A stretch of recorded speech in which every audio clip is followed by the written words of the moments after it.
સુરત ઈચ્છાપુર વિસ્તારમાં વિચિત્ર ટ્રિપલ અકસ્માતનો મામલો સામે આવ્યો છે। અકસ્માતના દ્રશ્યો સીસીટીવી કેમેરામાં કેદ થયા છે। બેફામ ટ્રક ચાલક રોંગ સાઈડ આવીને અકસ્માત સર્જ્યો હતો। ટ્રક ચાલકે એક બસ એક ઇનોવા કારને મારીને ટક્કર મારી હતી। બસમાં ખાનગી કંપનીના 20 જેટલા લોકો સવાર હતા। ઘટનામાં અનેક લોકોને ઈજાઓ પહોંચી છે।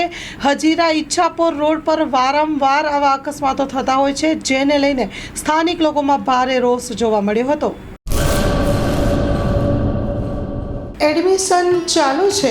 ઓછા અભ્યાસે ઝડપી નોકરી મેળવવા માટેની સુવર્ણ તક। છેલ્લા 7 વર્ષથી ફાયર એન્ડ સેફ્ટી કોર્સની થિયરી તેમજ પ્રેક્ટિકલ તાલીમ સચોટ રીતે આપતી એકેડમી એટલે Gujarat industrial fire and safety academy. Practical તાલીમમાં ફાયર ડ્રીલ, રેસ્ક્યુ, આગ પર કાબૂ કઈ રીતે મેળવવો તેમજ પોતાની સુરક્ષા સાથે આસપાસના વ્યક્તિ તેમજ જીવન જરૂરિયાતની વસ્તુઓનો બચાવ કઈ રીતે કરવો તેની સંપૂર્ણ તાલીમ આપવામાં આવે છે। પ્રવેશ લાયકાત ધોરણ 10 થી 12 પાસ વિદ્યાર્થીઓ તો આજે જ અવશ્ય મુલાકાત લો।